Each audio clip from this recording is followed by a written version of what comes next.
Hello, yes. Yes, sir. So, hello everyone. In this lecture, we are going to study an important statistical hypothesis testing method that is called as analysis of variance. Okay, so the name of this method is ANOVA, short name, analysis of variance. Okay, and variance we know that means how far a point is from its mean, that is called as variance. So we are going to analyze this data distribution only, that means how points are away from the mean. And that's what we understood in our previous class also, that in data distribution, mean is something which has been preferred as a reference point, and according to that only we are performing analysis. Okay, so ANOVA, analysis of variance, is a statistical testing method to determine whether any significant differences are between the means of two or more groups. Okay, so the point is clear. You have been given with the subset or data, okay, sub samples. Okay, you are going to check whether the mean of group 1 and the mean of group 2 are same or different, and if they are different, how much. Same thing we checked in yesterday also. Okay, we compared the mean of sample from the population, and then finally we concluded there are two terminologies there: t static and p value. So t static was the term where it can be positive or negative. Okay, so when your group A is having greater mean than the group B, then it comes to be positive, and when the group B is having the high mean than the group A, then it is negative. Okay, and the p value is a probability value. We have seen the formula also of p value in the previous class. Okay, which is going to tell you that how much that mean is differed one another, from one to another, two groups you are having in general. Here also ANOVA saying the same concept. I'm going to compare the mean of two or more groups. It's not only two, we can take more than two groups also. That's what we do in ANOVA.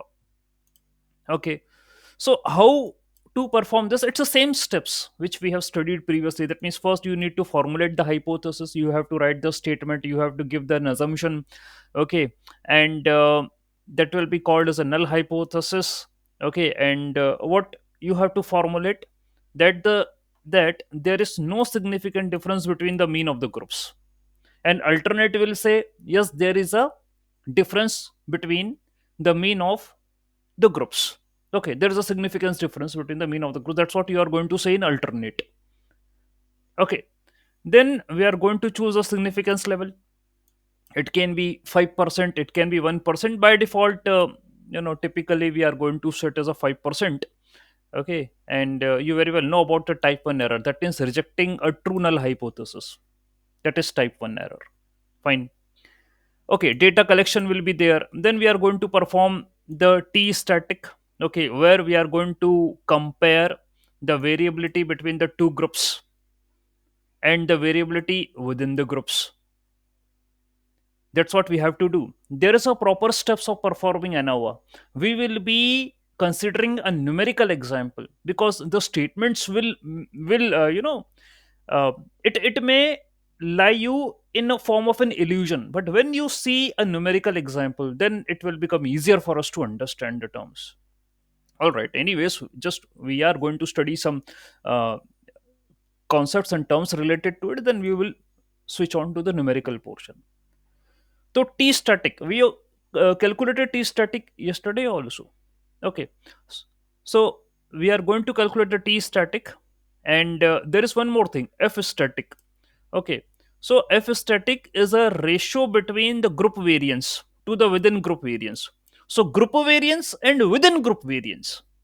So you might be having group A, you might be having group B. So I am going to take the variance ratio of the group A variance and group B variance. This is what I need to take.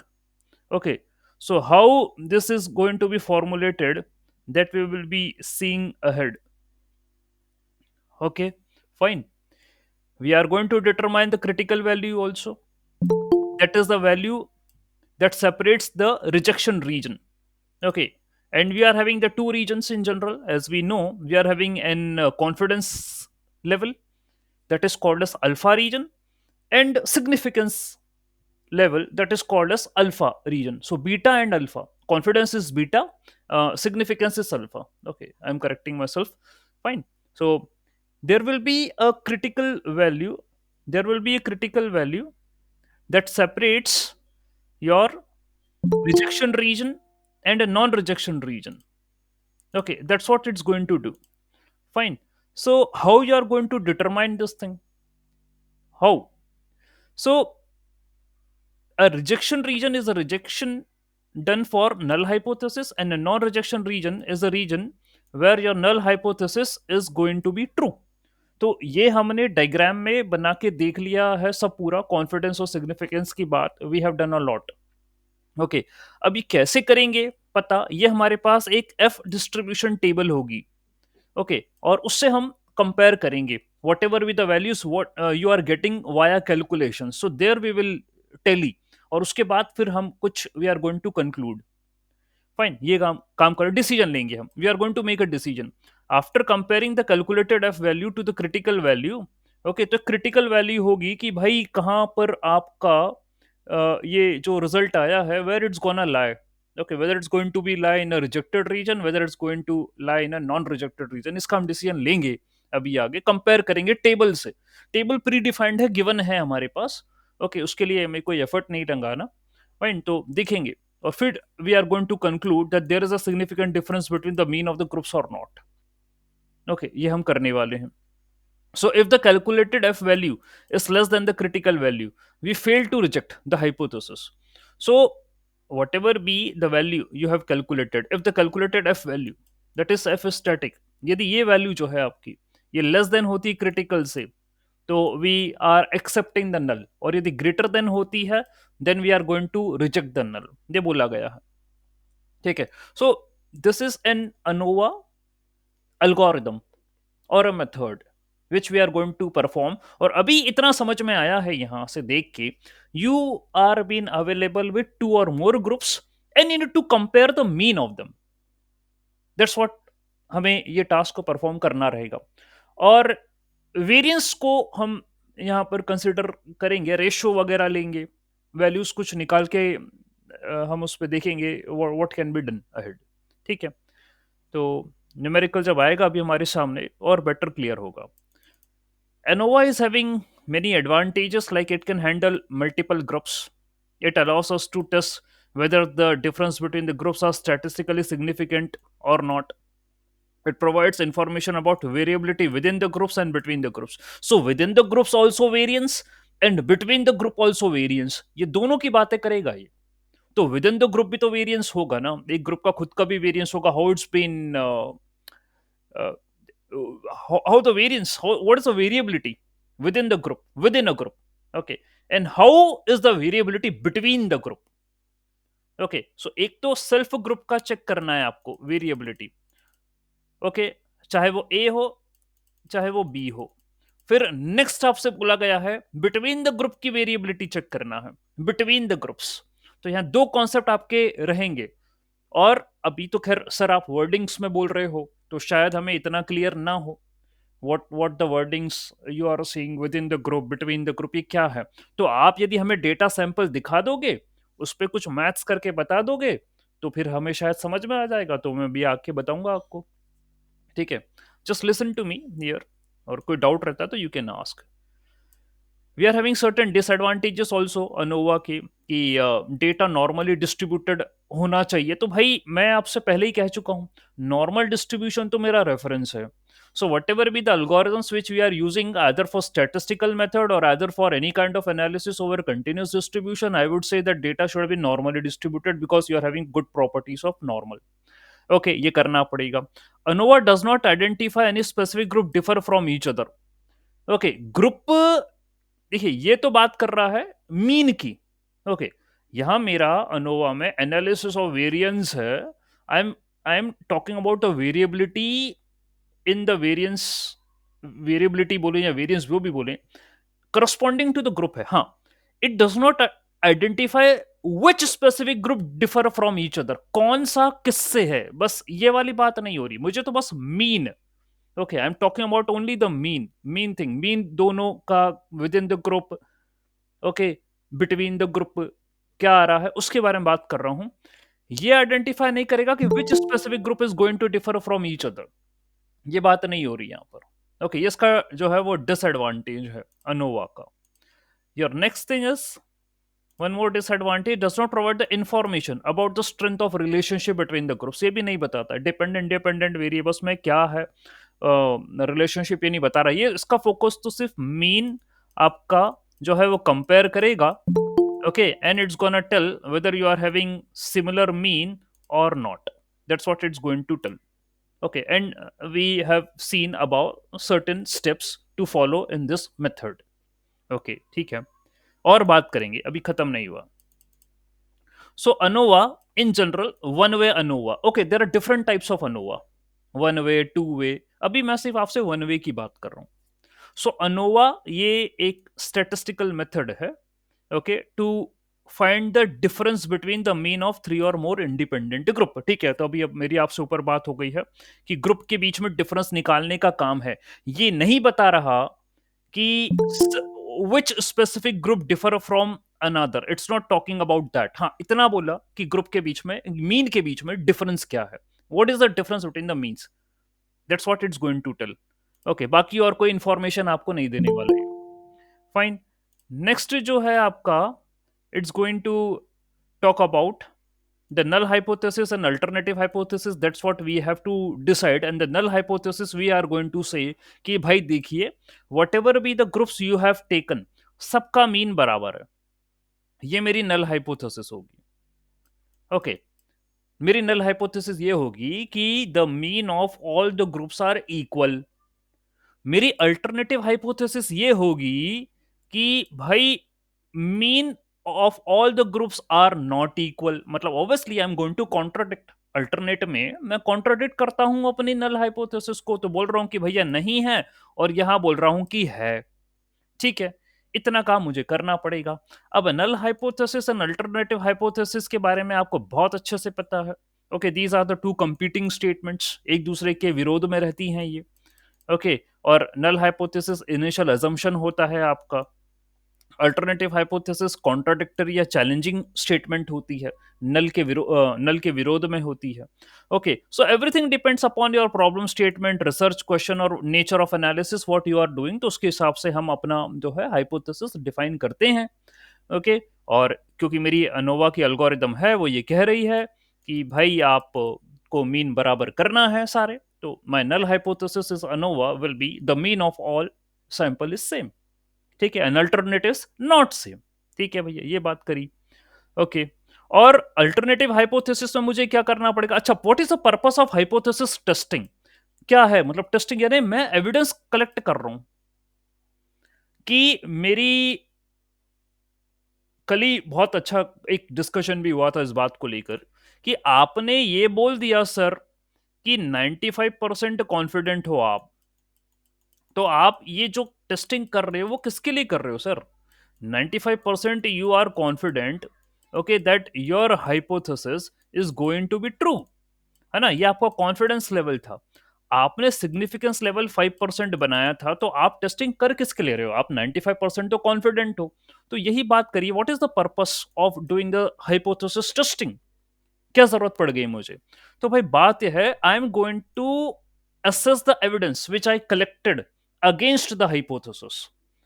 ठीक है, मैं उनका assessment कर रहा हूं. अब obviously यार कोई ना कोई एक्शन तो परफॉर्म हुई ही है दुनिया में. अब मैं उसके खिलाफ एविडेंस कलेक्ट कर रहा हूं कि यार वो ट्रू है या फॉल्स है, यदि my evidence are not much that satisfactory, तो null hypothesis is going to be correct. And if my evidence are strong enough to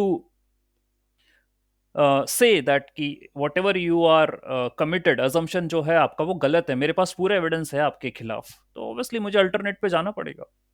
तो यही काम हो रहा है। I am going to have a statistical evidence against the null hypo. तो ये 5% का जो रिजेक्शन है ना, I am working for that, इसके लिए मुझे काम करना पड़ रहा है। ठीक है, यदि मैंने कलेक्ट कर लिए तो मैं रिजेक्ट करवा दूंगा। ये मेरा पर्पस था हाइपोथेसिस टेस्टिंग का। ओके, ठीक रही बात। तो भाई हम कलेक्ट करते हैं, डेटा कलेक्ट करते हैं, कैलकुलेट करते हैं, टेस्टिंग वेस्टिंग लगाते हैं, पी वैल्यू निकालते हैं, क्रिटिकल वैल्यू निकालते हैं, सारे काम हम करते हैं। ठीक है, तो भाई अनोवा के बारे में यही जो कुछ बातें और मुझे कहनी है अभी। हमको डिफरेंसेस मीन निकालना है टू और मोर ग्रुप्स के, यही अनोवा की स्टेटमेंट है, यही डेफिनेशन है, और इसी से ही मेरा ऑब्जेक्टिव बना है। स्टैटिस्टिकली सिग्निफिकेंट डिफरेंसेस मीन, बाकी और कोई बात नहीं होगी, कंपैरिजन यही करना पड़ेगा मुझे। That's what I need to compare.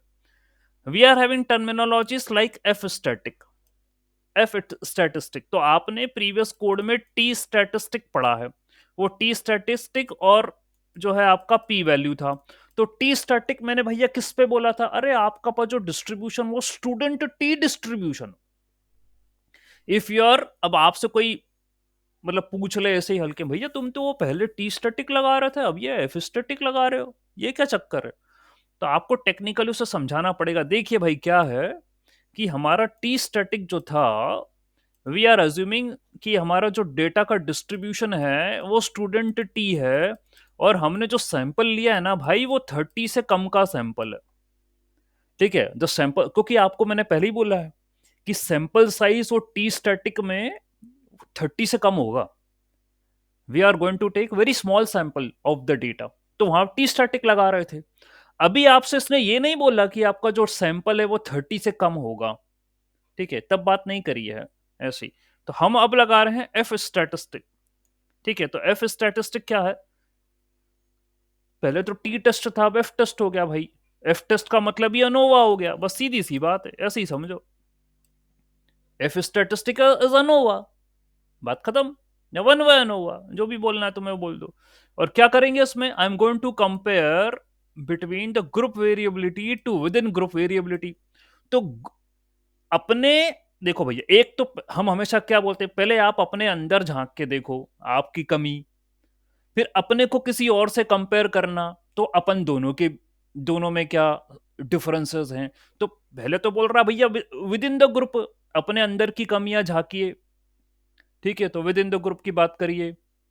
Variation, what is the variability within yourself, then compare yourself to others, that is between the group. तो यही बोल रहा है वो, यही एफ स्टैटिक है।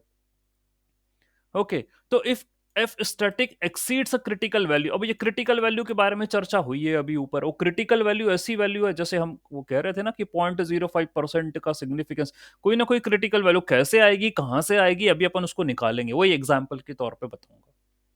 ठीक है, तो कंपैरिजन करेंगे इफ एफ स्टैटिक का क्रिटिकल से। और फिर मैंने आपको बोल ही दिया है कि बड़ी हुई क्रिटिकल से तो क्या करना है, एक्सेप्ट करना है, रिजेक्ट करना है, छोटी हुई तो क्या करना है, एक्सेप्ट करना है, रिजेक्ट करना है। Just we have check this terminology about. अभी मैंने बताया था क्रिटिकल के साथ आपको क्या करना है। ओके, यहाँ बोल दिया था if your F static value is less than the critical, तो आप अपनी जो एफ वैल्यू आई है उसे एक्सेप्ट करिए, यानी नल हाइपोथेसिस एक्सेप्ट हो रही है, और बड़ी आ रही है तो रिजेक्ट हो रही है। ये डिसीजन आपको लेना पड़ेगा। ठीक है, कोई बात नहीं, हम आगे बढ़ते हैं इन टर्म्स को समझते हुए। एप्लीकेशंस तो भैया क्या है, बहुत सारे एप्लीकेशंस है। They are used to compare the treatment, analyse factors of variable and multiple group. तो we are going to take the multiple groups here and then we are going to apply the ANOVA over it. तो types of ANOVA में we are having one way ANOVA, compare the mean of groups. We are having two way ANOVA, that examine the effects of two independent variables on a dependent variable। ठीक है, तो अभी मेरे पास one way ANOVA का discussion, that means I am just comparing the mean of two groups, that is one वे।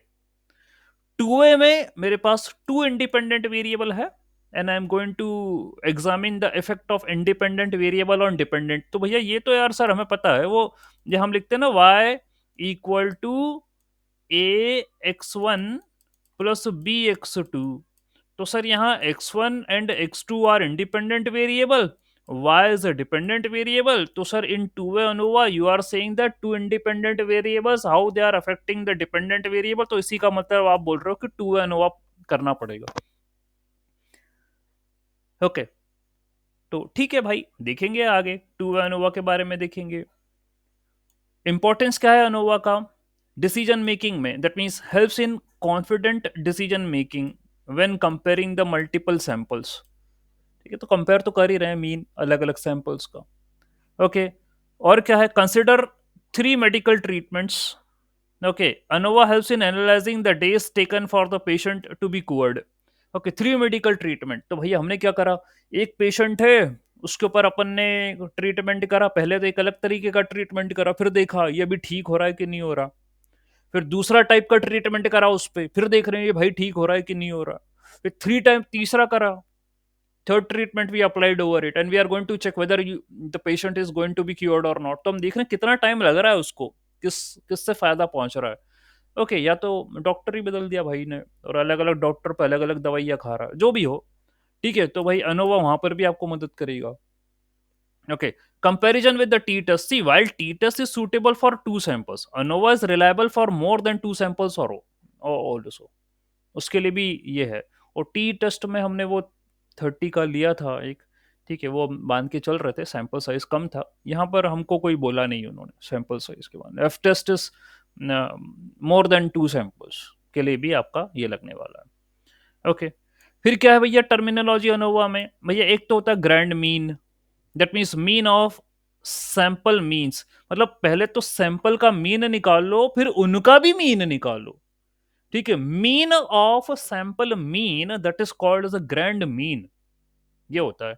ठीक है, that means the mean of all observations combined irrespective of the sample. फिर भैया आपकी हाइपोथेसिस है, ये तो हम बोल ही चुके हैं, हाइपोथेसिस में तो कोई मैटर ही नहीं है, क्या लगानी पड़ेगी। वेरिएबिलिटी इन अनोवा, क्या डिफरेंस की बात कर रहे हो आप? वेरिएबिलिटी यानी बिटवीन द ग्रुप की आप बात कर रहे हो, बिटवीन द ग्रुप वेरिएबिलिटी। मैंने अभी आपसे कुछ देर पहले ही बोला भाई, एक तो विद इन द ग्रुप यानी पहले आप अपने अंदर झांकिए, ठीक है, और क्या देखना है अपने अंदर, that means variations with in individual group that is measured by squared deviation of each value respective of the sample mean. यानी कि भाई पहले मैं अपना खुद का वेरिएंस तो देखूं। सो this is the variance of an individual, ये लाइन वही है, measure the square deviation of each. Square deviation क्या भैया? स्टैंडर्ड डेविएशन होता है अंडर रूट ऑफ वेरिएंस। तो उसने चुपचाप से बोल दिया कि स्टैंडर्ड डेविएशन का स्क्वायर करो वो वेरिएंस, तो भैया ये वेरिएंस की देखने की बात कर रहा हो। ओके वेरिएंस कैसे निकल रहा था सर? वो वेरिएंस निकल रहा था हर एक वैल्यू को उसके मीन में से माइनस करो, ये ऐसा माइनस करो, तो ये वेरिएंस होता है सर। ठीक है, और उसका रूट वूट निकाल दो तो स्टैंडर्ड डेविएशन होता है। तो वही वही स्टेटमेंट बोली इसने। तो पहले खुद की ग्रुप का स्टैंडर्ड डेविएशन वेरिएंस और फिर आपस में। Okay variability between the distribution of individual groups, ठीक है, तो ये हमें करना है बिटवीन द ग्रुप्स। तो ये भी अपने कैलकुलेशंस में आएगा, ये सारी बातें स्टेप्स मुझे परफॉर्म करनी है। एंड देन इफ स्टैटिस्टिक की बात करी आपने, ये लगाइए, तो बिटवीन द ग्रुप जो आया है उसको डिवाइड करो विद इन द ग्रुप की वेरिएबिलिटी से, आप निकालेंगे और रेशो लेंगे। यही एफ रेशो होता है, यही एफ स्टैटिस्टिक होता है। ओके फिर इंटरप्रिटेशन करना है, क्या वो उससे क्रिटिकल वैल्यू से कंपेयर करोगे, ठीक है, और उसका डिसीजन लोगे कि भैया मुझे रिजेक्ट करनी है एक्सेप्ट करनी है अपनी हाइपोथेसिस। और हाइपोथेसिस क्या है कि the mean of all the sample is same, ये हाइपोथेसिस है। अल्टरनेट है नॉट सेम, इतनी सी बात है। और क्रिटिकल रीजन क्या है? if f distribution there is a critical region in the right tail determines if it means are significantly different। तो क्रिटिकल रीजन भाई मुझे देखना पड़ेगा डिस्ट्रीब्यूशन में कैसा क्या क्रिटिकल रीजन आ रहा है। Okay so in F distribution there is a critical region in the right tail. अब वो राइट टेल ये तो रहा भैया, राइट ये राइट टेल ही है क्रिटिकल रीजन। तो सिग्निफिकेंस लेवल बोलूं चाहे क्रिटिकल रीजन बोलूं भैया वो यही है, ये थोड़ा सा डेंजर जोन है ये। यहाँ पर मैं जो बोल रहा हूँ वो गलत हो जाए। ठीक है, तो ये राइट टेल है ना, ये राइट टेल, ये तो क्रिटिकल रीजन है और ऐसे ही पढ़ा है हमने अभी तक। ठीक है, तो आई होप आपको ये बेसिक तो समझ में आया अनोवा के बारे में। कुछ कंक्लूडरी रिमार्क कहना चाहें तो कह सकते हैं, कर लेते हैं कि एक पावरफुल स्टैटिस्टिकल टूल है ये to compare the mean of various groups, और it enables evidence based decision making. Okay, भाई वो तो पूरी स्टैटिस्टिक्स ही एविडेंस पे चल रही, ये टेस्ट जो चल रहे हैं ये एविडेंस पर ही तो चल रहे हैं। तो ये और बेटर सपोर्ट है, ये एविडेंस बेस्ड है, crucial for scenarios with multiple treatment options. Okay, अभी हम ऊपर देखा ही था वो पेशेंट वाला केस था। ओके, तो मल्टीपल ऑप्शंस के ऊपर भी ये डिसीजन देने में आपको हेल्पफुल करेगा। क्रिटिकल वैल्यूज भाई मुझे लेना है, और इसमें सिग्निफिकेंस लेवल और डिग्री ऑफ फ्रीडम भी आएगा। We are going to include these two concepts also in our calculation. आएगा significance level and degree of freedom. And applications तो भैया बहुत हैं। Okay, in statistical analysis it has wide range of applications in various fields for comparing and analyzing the group means. Okay, that's what we can apply in ANOVA. अब क्या है, देखिए कहानी किस्से तो बहुत सारे हैं पढ़ने लिखने के लिए, आपको हो सकता है you may get multiple content related, but मेरा जो कोर आपको समझाने का है, मेरा विजन जो है आपको कॉन्सेप्ट्स में स्ट्रॉन्ग कर दूं जो रिक्वायर्ड है। ठीक है, और इस पर बेस्ड एग्जांपल्स भी देख लेंगे, कुछ प्लॉट भी देख लेंगे, कोडिंग भी देख लेंगे। ठीक है, तो अभी हम आपको जो पढ़ाया है उसको एक न्यूमेरिकल की हेल्प से I can clear it of. ठीक है, तो देखिए, now listen to me carefully. We are talking about the steps to calculate ANOVA. So let us assume, बहुत बहुत छोटा सा डेटा सेट लिया है और इससे मैं पूरी स्टेप्स क्लियर कर दूंगा आपको। Let us assume we want to know if a number of books read by each group is the same or not, where each group has 3 student। ठीक है, तो 3 ग्रुप्स बना लिए and each group is having 3 students and they are reading the books। तो group 1 है ये, and student 1 read 1 book, student 2 read 2 books, student 3 read 5 books in group 1। Group 2 में student 1 2, student 2 read 4, student 3 read 2 books, और वैसा भी group 3 में है। तो ये आपको डेटा सेट दिया गया है, या सैंपल है जो मानना है मान लो। तो you are having 3 samples, actually 3 groups दिया आपको। अब मैं अप्रोच करना चालू कर रहा हूं, अनोवा लगा रहा हूं इस पे। तो step number 1, you have to find the grand mean. Step number 1, grand mean. Okay, तो भाई पहले एक काम करो, find the sum of each group divided by the total number of values present in. पहले तो वह ग्रुप का तो मीन निकाल लो, फिर तो ग्रैंड मीन निकालना। ठीक है, तो एक काम करते हैं, पहले मैं ग्रुप का मीन निकालता हूं। तो ये x1 का मीन हो गया 1 प्लस 2 प्लस 5। एक मिनट रुको, 1 प्लस 2 प्लस 5 डिवाइडेड बाय 3, तो इसका मीन निकल जाएगा। 2 प्लस 4 प्लस 2 डिवाइडेड बाय 3, इसका मीन निकल जाएगा। 2 plus 3 plus 4 divided by 3, I am going to get the mean of. तो तीनों ग्रुप के मीन निकाल लो पहले। ठीक है, तो आई एम गेटिंग 2.67, 2.67 एंड 3, ऐसा मुझे मिल गया। ओके, तीनों के मीन निकाल लिया। Then I need to add all the groups. ठीक है, all the group mean and calculate the grand mean. तो भैया इस, अब तो 3 ग्रुप हैं, 3 groups you are having. So x1 का बार प्लस x2 का बार प्लस x3 का बार डिवाइडेड बाय 3। सो ये आपका 2.78, ये आपका आया grand mean. I guess you guys don't have any issue in that, क्योंकि बहुत सिंपल सा भी कैलकुलेशन चल रहा है, इसमें कोई एफर्ट ही नहीं है इतना ज्यादा। ये ग्रैंड मीन आपने निकाल लिया। ओके, फिर क्या करना है मुझे? My step number 2 after calculation of the grand mean is calculate the degree of freedom between the groups and within the groups। Degree of freedom निकालनी है। तो भाई डिग्री ऑफ फ्रीडम का मतलब क्या होता है कि हाउ दे, अभी अब पढ़ भी चुके हैं प्रीवियस हमारे नोट्स के अंदर कि डिग्री ऑफ फ्रीडम हमने जो है स्टूडेंट टी डिस्ट्रीब्यूशन के अंदर ही ये कॉन्सेप्ट आया था that different dimensions are not impacted by each other। Okay, different features are not impacted over each other। So to calculate the degree of freedom between the groups and within the groups, degree of freedom between the group आता है k minus 1, the formula for degree of freedom between the group. तो आपके पास 3 groups हैं, सो 3 - 1 2, तो degree of freedom 2 है। Okay, and degree of freedom within the groups is n minus k. Okay, where n is the number of total observations considering all the groups. Okay, तो आपके पास total 9 values थी तीनों group को मिलाकर, तो 9 - 3 कर लो तो 6 आ जाएगा। Okay, this is the total number of observations which you are having. 9 - 3 6। ठीक है, ये within the group degree of freedom होता है, तो बिटवीन भी हो गया, विद इन भी हो गया। नाउ फाइंड द क्रिटिक, अच्छा ये स्टेप नंबर 2 था। स्टेप नंबर 3 ये है कि you need to find the critical value. Okay, उसके लिए भाई मुझे एक टेबल दे रखी है, पहले से टेबल दे रखी क्रिटिकल वैल्यू की। एक टेबल है, जैसे हमें वो लॉग, जैसे हम when we are in school तो हमें लॉग टेबल दे देते थे कि आपको कभी लॉग निकालना हो एग्जाम में तो ये लो आपकी लॉग टेबल या एंटी लॉग टेबल है, जो भी है एग्जाम्स में।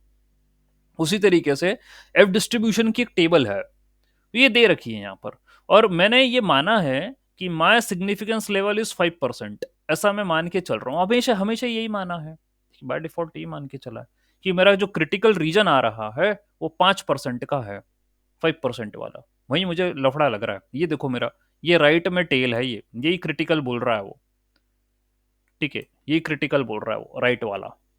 ठीक है, तो भाई मुझे क्या करना पड़ेगा, what I need to do. ये कह रहा है degree of freedom denominator, degree of freedom numerator.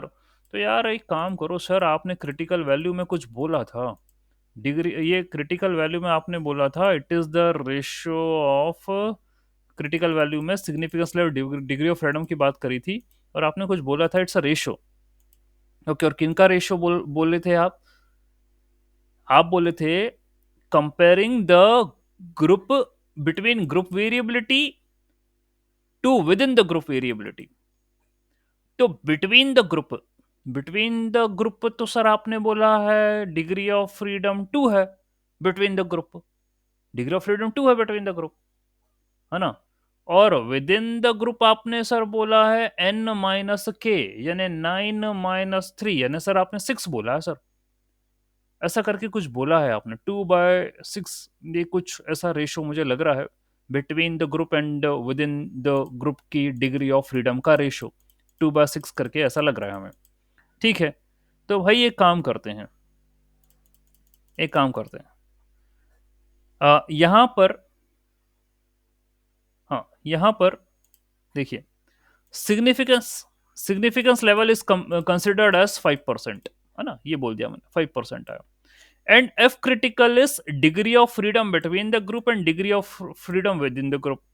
तो भाई ये कह रहा है इसकी वैल्यू 5.14 आई है। अब ये टेबल ने 5.14 कहाँ से आ गई है, 5.14 ये कहाँ से आ गई डिग्री ऑफ फ्रीडम की वैल्यू। तो मैंने बोला न्यूमरेटर में क्या है, what is present in the numerator, what is present in the numerator, degree of freedom numerator में कितनी थी, बिटवीन द ग्रुप कितनी है टू 2, और विद इन द ग्रुप कितनी है 6। तो भाई आप देखो 2, तो इस टेबल से मैच करो, ये रहा, ये मेरी न्यूमरेटर वाली टेबल है, ये लाइन है, और ये मेरी डिनोमिनेटर वाली है। तो in case of numerator I will say 2। Okay चलो भैया 2 मिल गया। फिर बोल रहा है डिग्री ऑफ फ्रीडम डिनोमिनेटर, तो डिनोमिनेटर में 6 है, ये 6 है, ये रहा, तो ये 2 और ये 6 यदि मैं इसको मिलाऊंगा तो ये मेरे को 5.14 मिल रहा है, जरा देखो 5.14 मिल रहा है। तो 2/6, अच्छा इसको यहाँ काटा पीटी मत, 1/3 मत कर देना, ये नहीं कर रहे हैं, ठीक है इसका नहीं है। ठीक है, मुझे तो बस ये रेशो में ये देखना था कि वो क्रिटिकल वैल्यू कहाँ है, वो तो 5.14 आ रही है मेरी टेबल से। ठीक है, तो भाई मैंने लिख दी 5.14। ओके, ये आ गई 5.14, तो टेबल आपको दी होगी, है ना, इसका टेंशन नहीं लेना अपन को। Then step number 4, once you got the critical value, then step number 4, find the sum of squared total.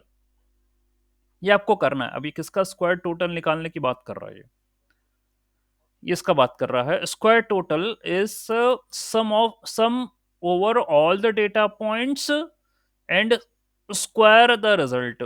तो Y I minus Y bar, that means ये ग्रैंड मीन और ईच डेटा पॉइंट।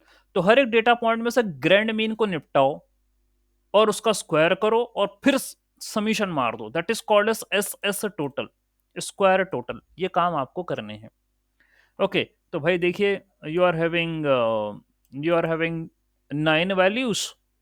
तो ये पहली वैल्यू है group one की 1 minus ये grand mean करा और उसका स्क्वायर करा, प्लस ग्रुप वन की सेकंड वैल्यू है 2, उसमें से ग्रैंड मीन को माइनस करा, उसका स्क्वायर करा।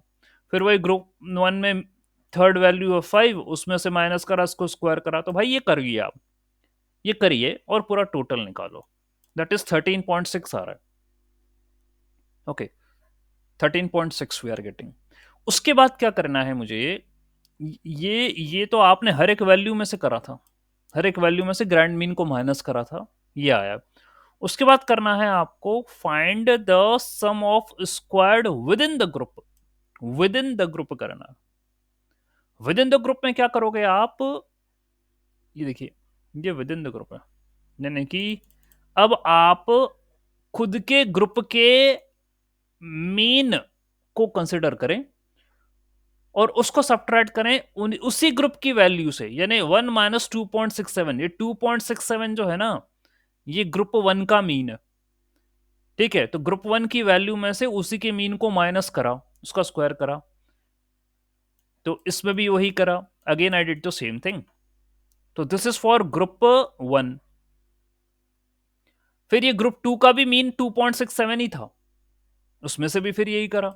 तो ऊपर वाले में ऊपर वाले में आपने ग्रैंड मीन को माइनस करा हर एक वैल्यू से, और नीचे वाले में विद इन ग्रुप है, उसमें आपने सिर्फ जो ग्रुप है उसी के मीन को रेस्पेक्टिव उस ग्रुप की ही वैल्यू से माइनस करा, उनका स्क्वायर करा एंड ओवरऑल सम कर दिया।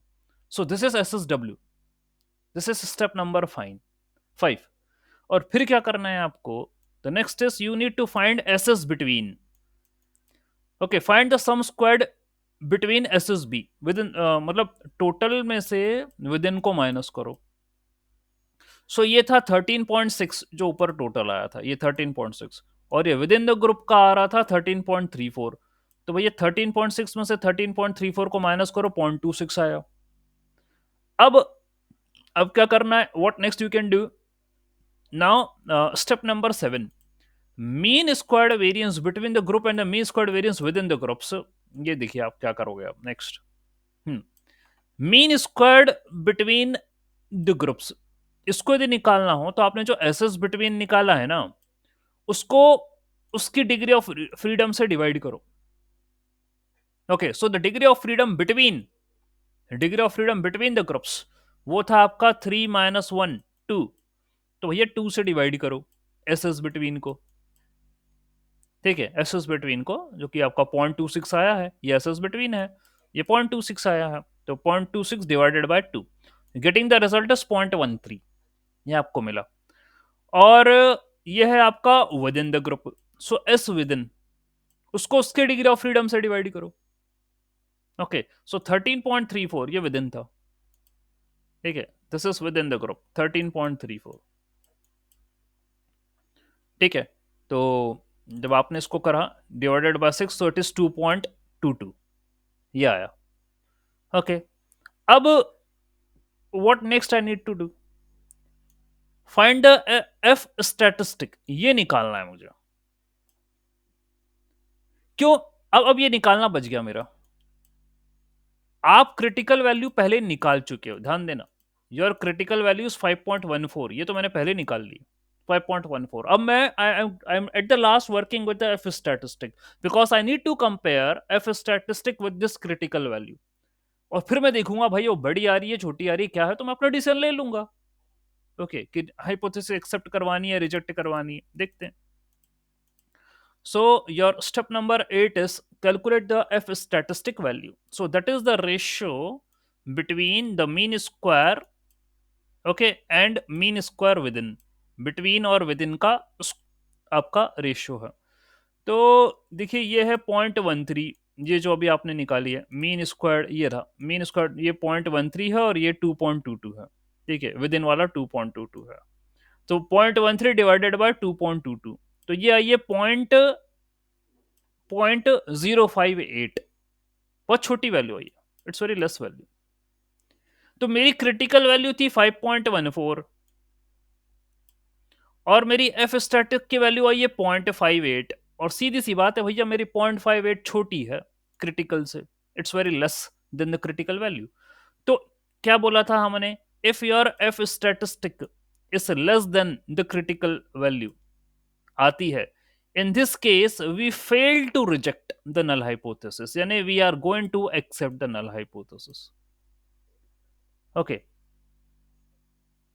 हमको उसे एक्सेप्ट करना पड़ेगा, रिजेक्ट नहीं कर पा रहे, because our F static value is less than the critical value. It means all the means are same, इसका मतलब ये भैया सारे मीन बराबर हैं, and each group read same number of books. जितने भी ग्रुप हैं वो सेम नंबर ऑफ बुक्स पढ़ते हैं। ठीक है, यही आ गया। अब आप देखो कि ठीक है, यदि आप काउंट करें how many books they are reading actually, so these people in the group number 1, 1 2 that is 3, 5 is 8। तो मेरे ग्रुप 1 8 बुक्स पढ़ता है, 2 4 6 8, ये भी 8 बुक्स पढ़ते हैं, 2 प्लस 3 5, 5 प्लस 4 9, तो ये 9 बुक्स पढ़ते हैं। तो भाई यार थोड़ा बहुत एक आध किताब तो चलती है। ठीक है, इतना कोई टेंशन नहीं लेना, तो एक ज्यादा तो डिफरेंस नहीं आ रहा ना, वो दो तो 8 पढ़ रहे हैं, ये 9 पढ़ रहे हैं। तो हमारा जो अजम्पशन था, देखिए आपने अजम्पशन ही दिया है ना कि ऐसा होगा, तो थोड़ा बहुत तो एरर वाली स्थिति बनती है, चलता है। Okay, we are accepting it, तो हमारा अजम्पशन तो हम एक्सेप्ट करवा रहे हैं कि mean is same for all the groups. Okay, and all the groups read the same number of books.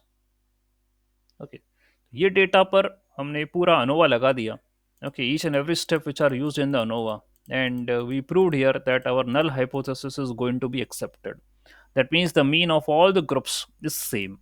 ये मेरा अनोवा का था, एंड कंक्लूजन भी मुझे अनोवा पर यही देना है। ओके, अनोवा जो है वेरी इंपॉर्टेंट कॉन्सेप्ट है in statistics, and it is used in data frequently use in data science, and obviously जो भी आपके एक्सपेरिमेंट्स या टेस्ट करते हैं तो उसमें अनोवा लगता है, और ऐसे ही लगता है जैसे आपने करा है। सबसे easiest of the easy example आपके सामने मैं लेकर आया समझाने के लिए कि ये आपको स्टेप्स परफॉर्म करनी है। ओके, तो first calculate the grand mean of your each and every group से वो निकल जाएगा। Then, after calculating grand mean, you have to calculate the degree of freedom between the group and within the group. That's what you have to calculate. Find your critical value with the help of degree of freedom. After calculating the critical value, you are going to find the sum of squared total, SS total, then your SS within you have to find, ये दोनों निकालना, दोनों के बीच में difference निकाल के S between निकाल देना, SS between you are going to find। फिर मुझे निकालना है mean squared between and mean squared with in, ये दोनों निकाल लेगा आप, तो उसका फॉर्मूला ये रहा, mean squared between and mean squared with in, ये निकाल दीजिए आप। फिर इन दोनों का भी रेशियो ले लोगे, तो अभी हम देखें रेशियो का रेशियो, ये चल रहा है हमें, taking ratio of the ratio, ये भी निकाल दोगे, तो you are going to find the F statistics. ठीक है, एफ स्टैटिस्टिक मिल गया, इसको कंपेयर कर दो क्रिटिकल से, ये if it is less than the critical तो आपने बोला एक्सेप्टेड है, नहीं है तो रिजेक्टेड है, दैट्स इट, बात खत्म हुई। ओके, तो ये भैया मेरा अनोवा के ऊपर एक न्यूमेरिकल था और बेसिक कॉन्सेप्ट है, कुछ और मैं बात कहना चाहूँगा अनोवा को लेकर, ठीक है डिस्कशन कर लेते हैं। ओके, सो अनोवा जो है आप अब समझ ही गए हैं। I am going to find the significant difference between the mean of various group, देख रहे हैं और कह रहे हैं कि भाई कोई डिफरेंस नहीं है तो नल एक्सेप्टेड, नहीं तो रिजेक्टेड हाइपोथेसिस में ये हमें करना है। ठीक है, तो यही बातें आपके सामने करी, और वो अजम्पशन बस उसका ये है कि वो जो मानता है डिस्ट्रीब्यूशन और नॉर्मल डिस्ट्रीब्यूशन मांगता है। तो ये बात ध्यान रखिएगा when you are going to apply ANOVA, so kindly check whether the data is distributed normal or not। यदि वो skewed हो गया या वो नॉर्मल नहीं है, कुछ और है, तो भाई आपने लगा लुगू तो दोगे, लेकिन आंसर गलत आएगा सब। You are going to get a wrong answer. Okay, तो अनोवा में एक डिमांड थी उनकी नॉर्मल डिस्ट्रीब्यूशन की, वो ध्यान रखिएगा आप।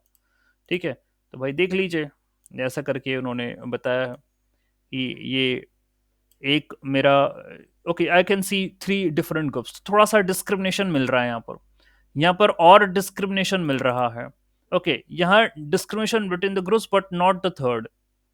ओके, और डिस्क्रिमिनेशन ये बता रहा है, here is the last discrimination, यानी कि देखो इसका मीन, इसका मीन, इसका मीन ने तीनों बहुत अलग हो गए। ओके, तो यहाँ पर बहुत वेरी लिटिल, यहाँ मीन लगभग we are having all the same, here we are having some discrimination, still we can have the mean, okay, which we assume कि थोड़ा सा डिफरेंस आएगा। यहाँ यहाँ थोड़ा सा देखिए, ये इसका और इसका we can have some comparative, third वाले का तो बहुत ज्यादा डिफरेंस है, and here all three are having a very different mean. Okay, तो ये तो बिल्कुल डिफरेंट ही हो गया। सो यहाँ पर obviously my null hypothesis is going to reject, यहाँ पर एक्सेप्ट हो जाएगा, यहाँ पर भी चांसेस हैं एक्सेप्टेंस के, यहाँ थर्ड वाला मैच नहीं कर रहा, थर्ड वाला मैच नहीं कर रहा। अब इसका ये ड्रॉबैक है, आपने एक चीज पढ़ी थी ऊपर, ये सिर्फ मीन की बात करता है। ओके, इसने देखा कि भैया मीन, अच्छा, किसका किससे अलग है इसकी बात नहीं कर रहा है।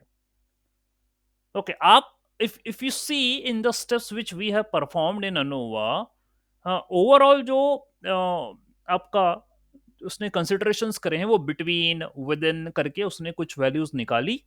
ओके, और उसका रेशियोज वगैरह लिया एंड क्रिटिकल से कंपेयर कर फाइनल बोल दिया, लेकिन which is significantly different from which one. Okay, and which is dependent variable, which is independent, कुछ उसने कोई बात ही नहीं करी उसको लेकर, उसका ड्रॉबैक है, डिसएडवांटेज, कुछ नहीं बोलता है उनके बारे में। तो आप डायग्राम को भी देखकर समझो, जो जो उसने डिसएडवांटेज बोले थे वो यहां से भी समझ में आ रहा है। बस इतना एक्सेप्ट होगा रिजेक्ट होगा उतनी ही बात करता है नोवा, और इससे ज्यादा कुछ नहीं कहता। ओके, ठीक है, तो ये हमें कुछ पता चला है। फिर अनोवा के जो है, देर आर वेरियस टाइप्स, अभी आपने वन वे अनोवा पढ़ा है, अभी in above also I did told about कि अनोवा में one way, two way. Okay, there are different types of ANOVA, several types of ANOVA test होते हैं। Okay, तो सबसे बेसिक तो वन वे ही होता है, जो हमने लगा दिया, that means used when there is one independent variable with more than two levels और ग्रुप्स। ओके, सो चाहे आपके कई ग्रुप हों, ओके, वन इंडिपेंडेंट वेरिएबल है और we can perform different groups from it. Okay, तो थ्री ग्रुप्स अभी आपके पास थे और इंडिपेंडेंट था, वो आपने कर दिया, उस पर अनोवा लगा दिया और उन्हें मीन चेक कर लिया उनका। ठीक है, मीन चेकआउट करा हर एक ग्रुप का, whether they are having a same और डिफरेंट, और बोल दिया, रिजल्ट्स निकाल दिया। We are having two way ANOVA also. Okay, there are two independent variables with each multiple levels और मल्टीपल ग्रुप्स। हर एक इंडिपेंडेंट वेरिएबल में, दैट मीन्स अभी यहां दो है, two independent variable are having different groups within them, हो सकता है। तो it examines the effect of these two factors on dependent variable, तो अभी बोला ही था मैंने आपसे, टू वे अनोवा में you are having two independent two independent variables and one dependent variable, उस पर यदि टेस्ट लगाना हो तो टू वे अनोवा लगेगा। There we will see how the mean is bin different और नॉट। ओके, वहां स्टडी करेंगे। तो वन वे में वन वन इंडिपेंडेंट ग्रुप, यहां पर टू इंडिपेंडेंट फैक्टर्स और two independent variables with one dependent variable in two way ANOVA. And factorial ANOVA में, in factorial ANOVA I am going to extend the concept of two way over in factorial. इसमें क्या होगा, I am going to include more than two, तो दो से ज्यादा ले लो, अभी टू वे में सिर्फ दो ही थे, कोई नाम ही टू था, तो उसमें टू मोर देन टू नहीं बोला। यहाँ if you are having more than two independent variables और the factors, and I am going to check it allows the examination of the main effect of each factor as well as their interactions also, उनके interaction भी जो है हम consider कर सकते हैं आपस में, जैसे कि investigating the effect of gender, age and education level on job satisfaction. Okay, so we are having target as job satisfaction, we are having gender, we are having age and we are having education, ये तीनों independent है, और ये भाई मेरा job वाला dependent है। ठीक है, तो you can see the impact. So more than two होगा तो फैक्टोरियल अनोवा होगा, टू होगा तो टू वे, वन पे one way ANOVA. We are having repeated measures ANOVA also. अब ये क्या है? This type of ANOVA is used when the measurements are taken on the same individual or the subjects over multiple time points or the conditions.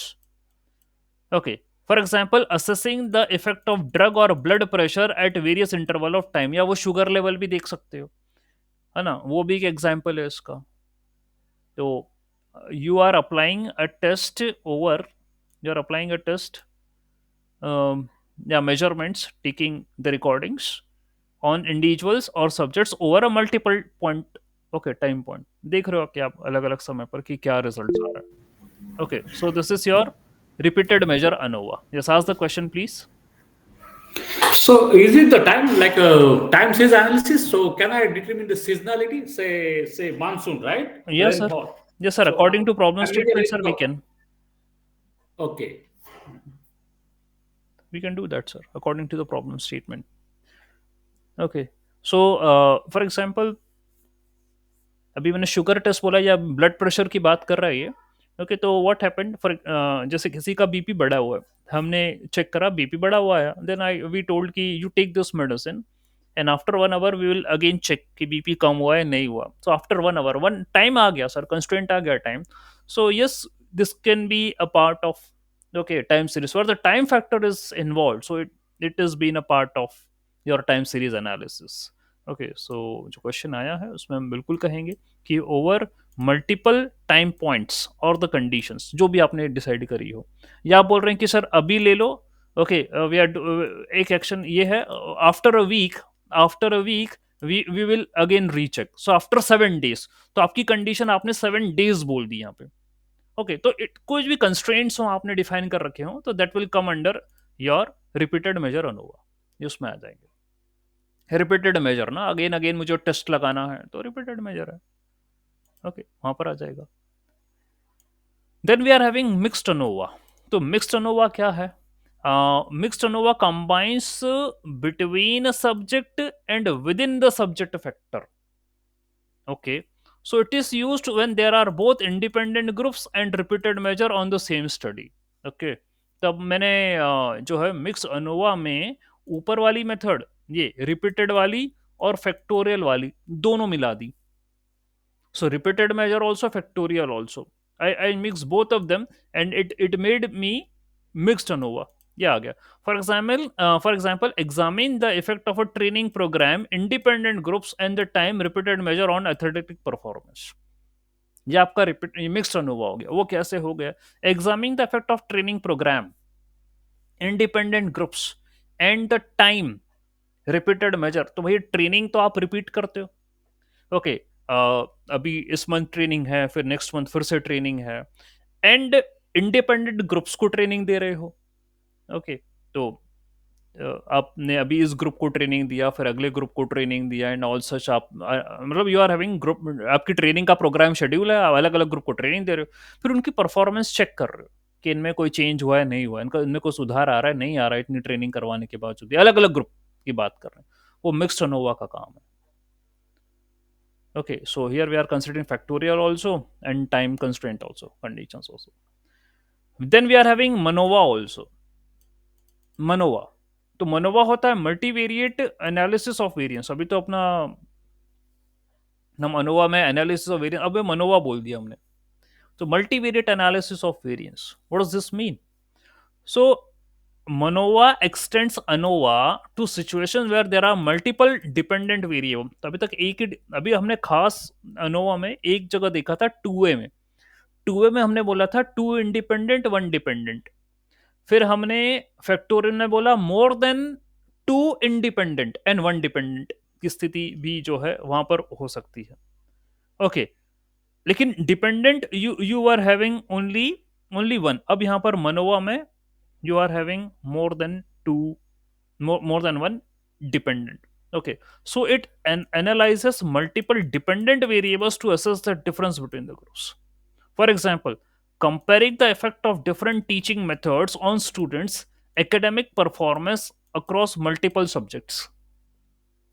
Okay, तो आप अलग अलग technique से पढ़ाइए बच्चे को, कभी ऑनलाइन पढ़ाइए, कभी ऑफलाइन पढ़ाइए, और जो भी है आप अपनी measures you can take for teaching.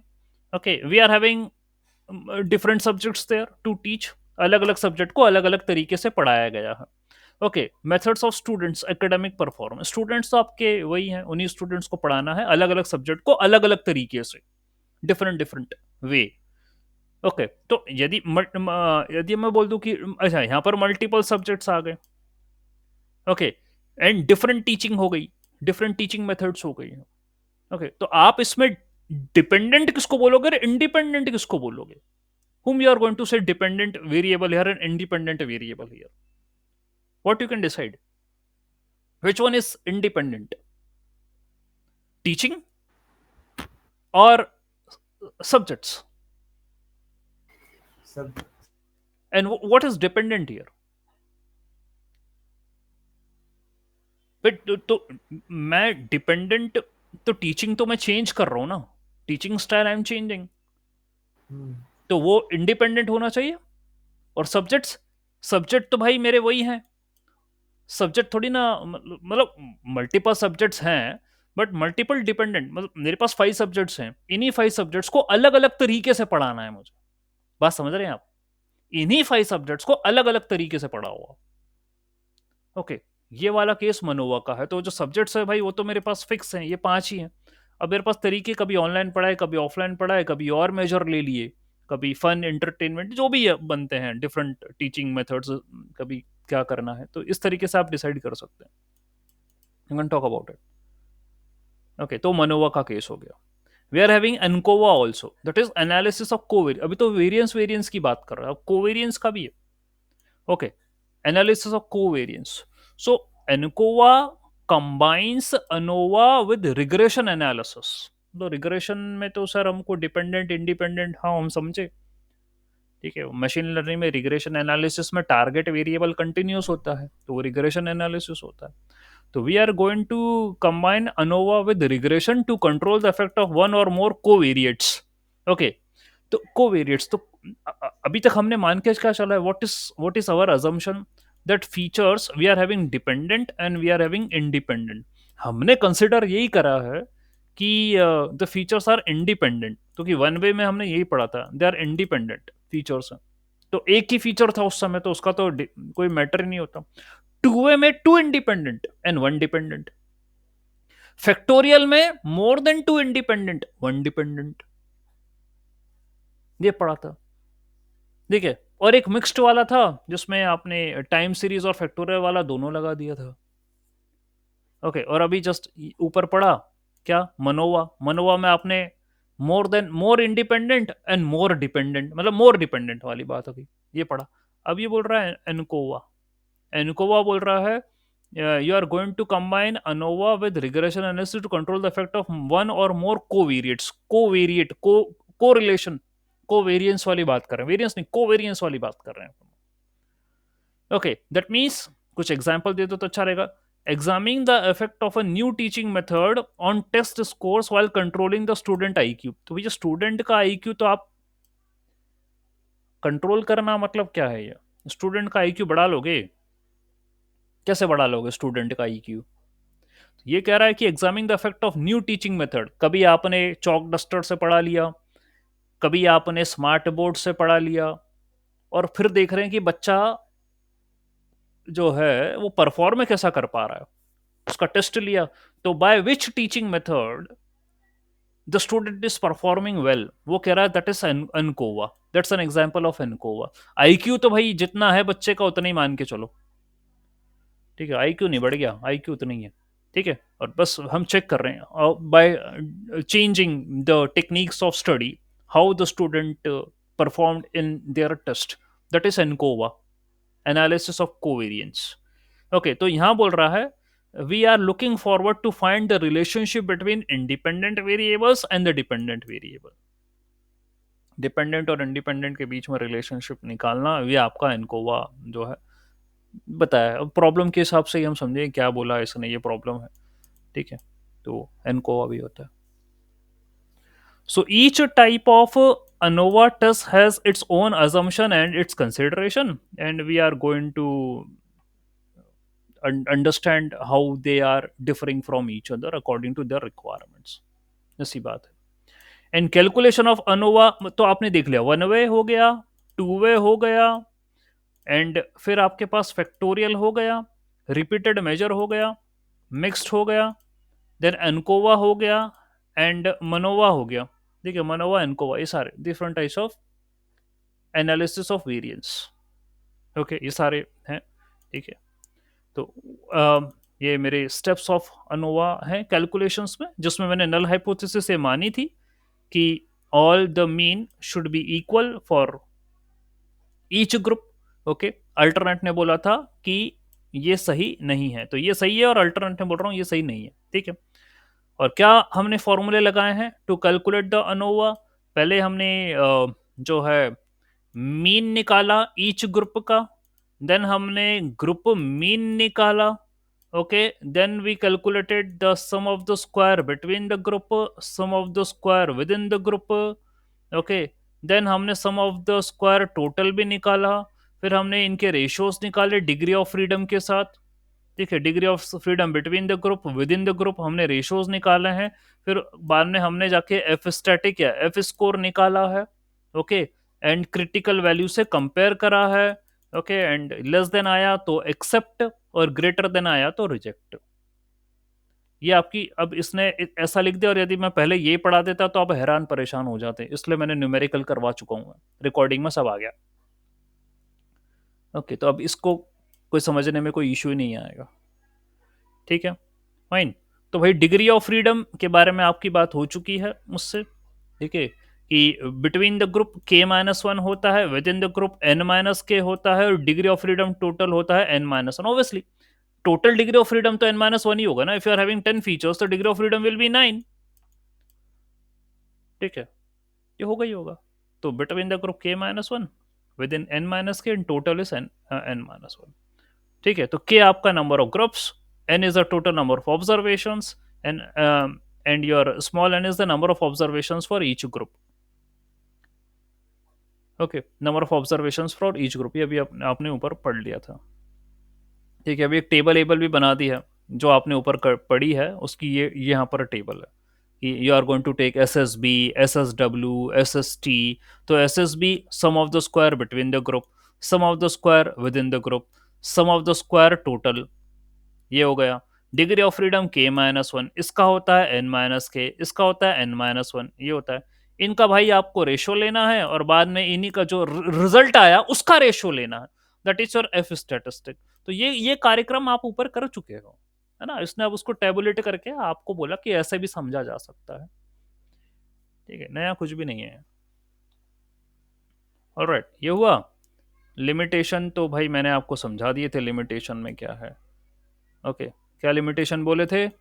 The limitation is we are going to determine the difference of mean significance of your mean between each and every group. Difference दोनों को बताना, ये मेरा जो है इसका काम है अनोवा का. बाकी और कोई इंफॉर्मेशन मैं आपसे नहीं निकाल सकता. कौन किससे अलग है इसके बारे में कोई जानकारी नहीं है. Which is dependent which is independent कोई जानकारी नहीं है. बस डिफरेंस ऑफ द मीन मैं निकाल लूंगा, ये मेरा फाइनल आंसर है. ओके और अजम्पशंस क्या है अनोवा को लगाने के लिए? Assumption for two and three way कि पॉपुलेशन जो है या आपका डेटा का डिस्ट्रीब्यूशन वो नॉर्मल होना चाहिए, सैंपल इंडिपेंडेंट होने चाहिए, पॉपुलेशन वेरिएंसेस इक्वल होने चाहिए, और ग्रुप का जो साइज है भैया वो सेम होना चाहिए. आप बोलो सर वो आपने एग्जांपल लिया वो यू टुक 3 ग्रुप्स, तो सर कुछ में वैल्यू बढ़ा दें कुछ में घटा दें, नहीं भाई ये नहीं करोगे तो वैसे ही मीन अलग हो जाएगा. ऑलराइट तो ऐसा नहीं करना मुझे. ठीक है फाइन. तो आप सैंपल साइज सेम रखें और अज्यूम करें कि भाई वो नॉर्मली डिस्ट्रीब्यूटेड है, पॉपुलेशन नॉर्मली डिस्ट्रीब्यूटेड, हम बोल रहे हैं भाई सैंपल भी नॉर्मली डिस्ट्रीब्यूटेड है, ये लगा रहे हैं. ठीक है तभी जाके अपन अनोवा उसके ऊपर कर पाएंगे. फाइन. तो ये इतनी कलाकारी क्यों हमारे दिमाग में आ रही है कि सर मीन के लिए आप इतनी बात करो. देखिए क्या है आपके पास जो डेटा पॉइंट्स है ना, डेटा डेटा भाई वो छोटा मोटा नहीं होता. जो पॉपुलेशन है ना और इंडिया की पॉपुलेशन की तो खैर आप तो जानते ही हो, अनकाउंटेबल है। ठीक है, फिगर कुछ भी कोई कह दे, ठीक है भाई, मैं तो नहीं मानता। तो जब इतनी बड़ी पॉपुलेशन है, उसमें से आप कोई सैंपल निकालोगे और बोलोगे भाई ये इसके ऊपर एप्लीकेबल है, तो यार इतना इतना इतना कहना आसान नहीं है। ठीक है, और वो भी एक सैंपल नहीं, कई सैंपल ले लेके चलोगे। Not only one sample you are going to talk about, you are going to take the different samples of the data. Okay, तो ऑब्वियसली उस पर टेस्ट तो लगेगा ना, टेस्टिंग करोगे। तो ये डेटा साइंस का यही खेल है। ओके, तो हम इसीलिए ये हाइपोथेसिस टेस्टिंग और इन सारे टेस्ट की बात कर रहे हैं। Okay, fine. ये मेरी तरफ से अनोवा का इंट्रोडक्शन, एडवांटेज, डिसएडवांटेज, मतलब इंट्रोडक्शन में concepts, what it do, okay, and along with and solved numerical example in the ANOVA. Okay, that's we have seen. Fine. अब if I am having anything more to say about ANOVA, definitely if अलग ANOVA इसका implemented code भी हम देख लेंगे। Okay, कुछ और number कुछ ऐसा रहेगा, तो I will pick one more day whatever be the possibility related to the ANOVA concept that I will be teaching. Okay, and then next algorithm which I'm next method which I'm going to proceed ahead is chi square test, जहाँ पर आपके पास जो target variable है ना वो categorical है। अभी मेरे पास टारगेट कैटेगरिकल नहीं था, सब न्यूमेरिकल चल रहा है। अब इधर टारगेट में कैटेगरी आ गई, तो मैं ऊपर वाले test I am not going to apply, I am going to apply chi square test. इसके बारे में फिर पढ़ेंगे, इसकी मैथ्स को जानने की कोशिश करेंगे, एग्जाम्पल्स देखेंगे, फाइन, कि क्या होता है, एंड फाइन। ठीक है, फिर हम अपने वाइंड अप करेंगे स्टैटिस्टिक को। Okay, let me stop the recording.